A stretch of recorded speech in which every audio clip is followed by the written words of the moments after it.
One of the most exciting scientific findings of the past half-century has been the discovery of widespread trophic cascades.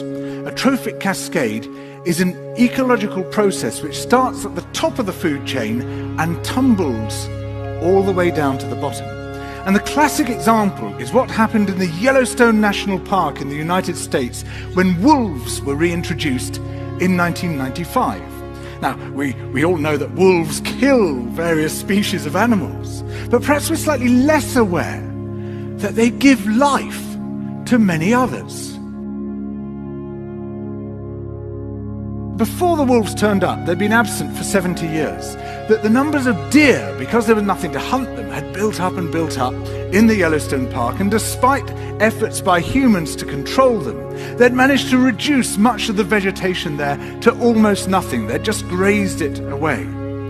But as soon as the wolves arrived, even though they were few in number, they started to have the most remarkable effects.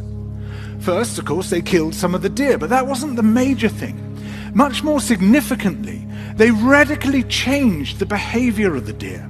The deer started avoiding certain parts of the park, the places where they could be trapped most easily, particularly the valleys and the gorges. And immediately those places started to regenerate. In some areas, the height of the trees quintupled in just 6 years.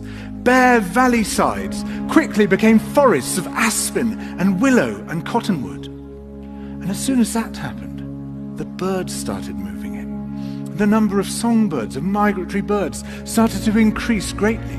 The number of beavers started to increase because beavers like to eat the trees.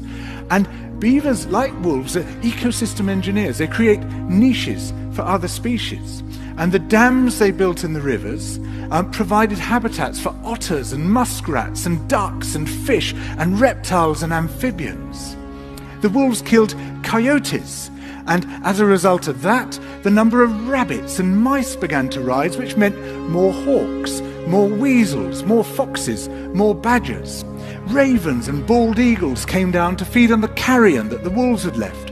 Bears fed on it too, and their population began to rise as well, partly also because there were more berries growing on the regenerating shrubs.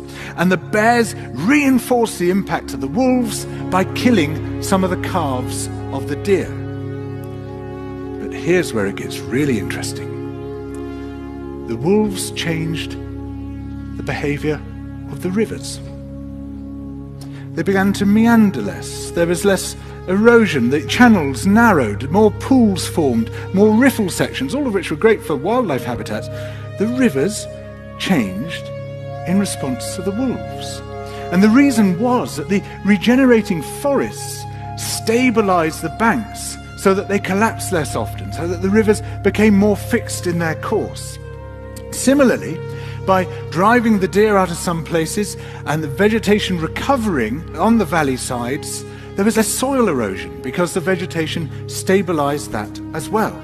So the wolves, small in number, transformed not just the ecosystem of the Yellowstone National Park, this huge area of land, but also its physical geography.